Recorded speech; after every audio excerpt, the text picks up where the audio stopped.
राक्षसों की उत्पत्ति कैसे हुई? वेद पुराण आदि धर्म शास्त्रों में प्राचीन काल की कई मानव जातियों का उल्लेख मिलता है।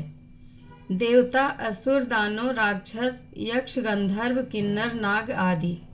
देवताओं की उत्पत्ति अदिति से, असुरों की दिति से, दानवों की दनु, कद्रु से नाग की मानी गई है। ये तीनों ही कश्यप ऋषि की पत्नियां थीं। जहाँ तक राक्षस जाति का सवाल है, तो प्रारंभिक काल में यक्ष और रक्ष दो ही तरह की मानव जातियाँ थीं।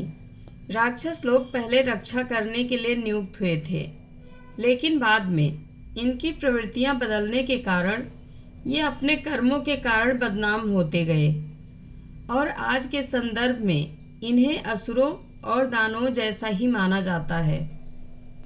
पुराणों के अनुसार कश्यप की सुरसा नामक रानी से यतुधान राक्षस उत्पन्न हुआ, लेकिन एक कथा अनुसार प्रजापिता ब्रह्मा ने समुद्रगत जल और प्राणियों की रक्षा के लिए अनेक प्रकार के प्राणियों को उत्पन्न किया।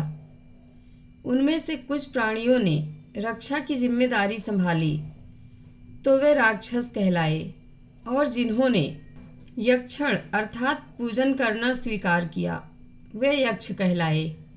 जल की रक्षा करने के महत्वपूर्ण कार्य को संभालने के लिए ये जाति पवित्र मानी जाती थी। राक्षसों का प्रतिनिधित्व दोनों लोगों को सौंपा गया। हेती और प्रहेती ये दोनों भाई थे। ये दोनों भी दैत्यों के प्रतिनिधि मधु और कैटभ के समान ही बलशाली और पराक्रमी थे। प्रहेती धर्मात्मा था, तो हेती को राजपाट और राजनीति में ज़्यादा रुचि थी। परमपिता ब्रह्मा जब सृष्टि की रचना कर रहे थे, तो उस श्रम के कारण उन्हें बड़ा क्रोध आया और बहुत भूख लगी। उनके क्रोध से हेती और भूख से प्रहेती नामक राक्षस ने जन्म लिया। यहीं से राक्षस कुल की शुरुआत हुई। प्रहेती ब्रह्मदेव की प्रेरणा से तपस्या में लीन हो गया। हेती ने यमराज की बहन भया से विवाह किया। हेती और भया का पुत्र विद्युत केश हुआ, जिनका विवाह संध्या की पुत्री सालकंटका से हुआ। माना जाता है कि सालकंटका व्यभिचारिणी थी। इस कारण जब उसका पुत्र जन्मा तो उसे लावारिस छोड़ दिया गया। विद्युत केश ने भी उस पुत्र की यह जानकर कोई परवाह नहीं की कि यह न मालूम किसका पुत्र है। बस यहीं से राक्षस जाति में बदलाव आया। पुराणों के अनुसार भगवान शिव और माँ पार्वती की उस अनाथ बालक पर नज़र पड़ी और उन्होंने उसको सुरक्षा प्रदान की। उस अबोध बालक को त्याग देने के कारण माँ पार्वती ने श्राप दिया कि अब से राक्षस जात की स्त्रियां जल्द गर्भ धारण करेंगी और उनसे उत्पन्न बालक तत्काल बढ़कर माता के समान अवस्था धारण करेगा। इस श्राप से राक्षसों में शारीरिक आकर्षण कम, विकरालता ज़्यादा रही। शिव और पार्वती ने उस बालक का नाम सुकेश रखा। शिव के वरदान के कारण वह निर्भीक था। वह निर्भीक होकर कहीं भी विचरण कर सकता था। शिव ने उसे एक विमान भी दिया था। विद्युत केश का पुत्र सुकेश हुआ, जिसे दोनों ने त्याग दिया। तब भगवान शिव और माता पार्वती ने उसे गोद ले लिया और वो शिवपुत्र कहलाया। उसका विवाह ग्रामीण नामक गंधर्व की कन्या देववती से हुआ। देववती से सुकेश के 3 पुत्र हुए। नंबर 1 माल्यवान, नंबर 2 सुमाली और नंबर 3 माली। इन तीनों के कारण राक्षस जाति को विस्तार और प्रसिद्धि प्राप्त हुई।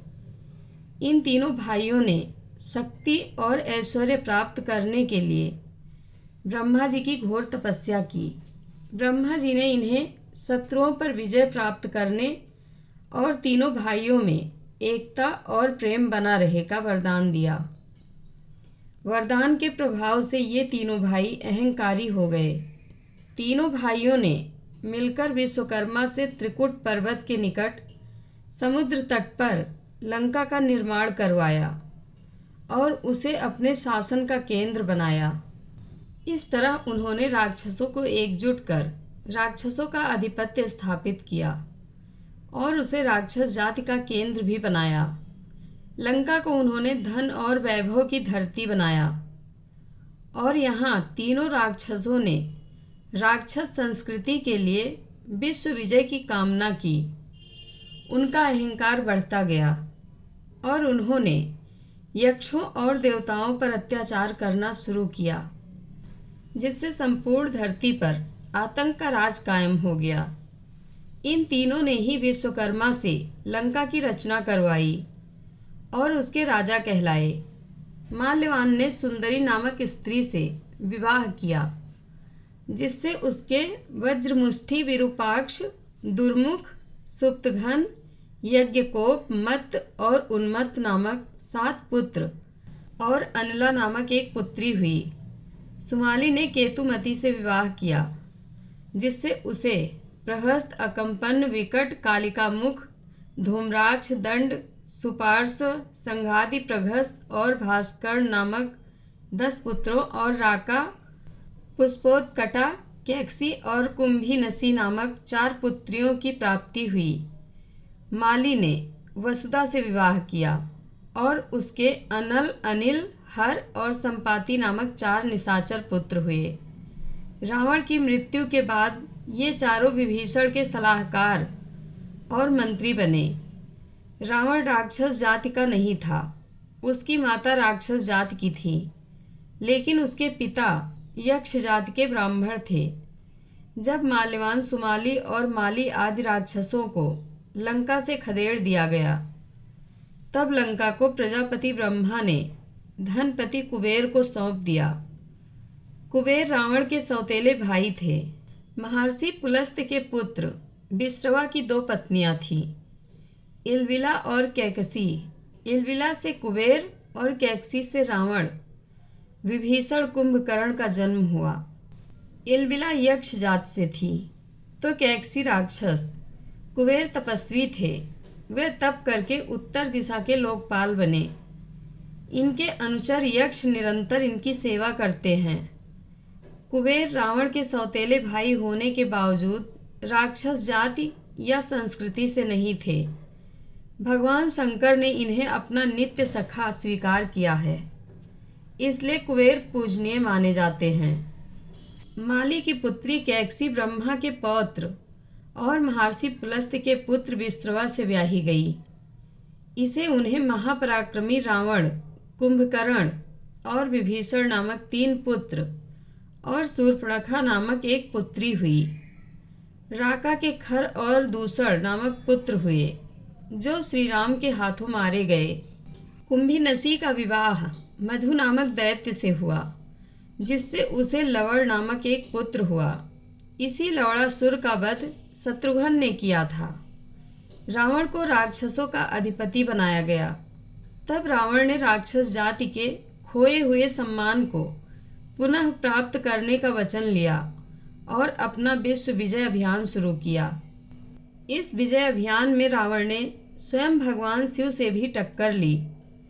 कुबेर ने रावण के अत्याचारों के विषय में सुना तो अपने एक दूत को रावण के पास भेजा। दूत ने कुबेर का संदेश दिया कि रावण अधर्म के क्रूर कार्यों को छोड़कर यक्षों पर अत्याचार करना बंद करे। रावण द्वारा नंदन वन उजाड़ने के कारण सब देवता उसके शत्रु बन गए थे। रावण ने क्रुद्ध होकर उस दूत को अपनी खड्ग से काटकर राक्षसों को भक्षणार्थ दे दिया। कुबेर को इस घटना से बहुत आघात पहुंचा। अंत में रावण तथा राक्षसों का कुबेर तथा यक्षों से युद्ध हुआ। यक्ष जहाँ यक्ष बल से लड़ते थे और वहीं राक्षस माया से, अतः राक्षस विजयी हुए। रावण मायावी था और उसके पास कई प्रकार की सिद्धियां थीं। उसने मायावी रूप धारण कर कुबेर के सिर पर प्रहार कर उन्हें घायल कर दिया और बलपूर्वक उनका पुष्पक विमान उनसे छीन लिया। रावण ने यह कार्य अपनी माता कैकसी के कहने पर किया। कुबेर को रावण ने लंका से खदेड़ दिया और उनकी समस्त संपत्ति भी छीन ली। कुबेर अपने पितामह के पास गए। पितामह की प्रेरणा से कुबेर ने शिव आराधना हेतु हिमालय चले गए, जहां उन्हें धनपाल की पदवी, पत्नी और पुत्र का लाभ हुआ। रावण ने लंका को नए सिरे से बसाकर राक्षस जाति को एकजुट किया और फिर से राक्षस राज कायम किया। रावण ने मैदानों और हेमा की कन्या मंदोदरी से विवाह किया, जिससे उसे मेघनाद, नरांतक, देवांतक, त्रिशिरा, प्रहस्त और अक्षय कुमार नामक 6 पुत्र हुए। रावण ने धनमालिनी नामक कन्या से भी विवाह किया, जिससे उसे अतिकाय नामक पुत्र प्राप्त हुआ। कुंभकर्ण का विवाह दैत्यराज बलि की पुत्री वज्रज्वाला से हुआ, जिससे उसे कुंभ और निकुंभ नामक पराक्रमी पुत्र प्राप्त हुए। कुंभकर्ण की दूसरी पत्नी कर्कटी थी, जो विराध राक्षस की विधवा थी, जिससे कुंभकर्ण ने बाद में विवाह किया। उससे उसे भीम नामक पुत्र प्राप्त हुआ, जिसका वध महादेव के हाथों हुआ। उसी के नाम पर भगवान शिव भीमा शंकर ज्योतिर्लिंग के रूप में स्थापित हुए। विभीषण का विवाह गंधर्व शैलूषा की पुत्री शर्मा से हुआ, जिससे उसे त्रिजटा नामक पुत्री की प्राप्ति हुई, जो अशोक वाटिका में सीता की सुरक्षा करती थी। रावण की मृत्यु के पश्चात विभीषण ने मंदोदरी से भी विवाह किया। शूर्पणखा का विवाह दैत्य जाति के एक योद्धा विद्युज्जिह्व से हुआ, जिसका वध रावण ने अपने दिग्विजय के दौरान किया। दुर्भाग्यवश विभीषण को छोड़कर समस्त राक्षस वंश का लंका युद्ध में नाश हो गया। जय जय सिया राम। कथा अच्छी लगे तो कमेंट बॉक्स में अपनी राय ज़रूर दें। धन्यवाद।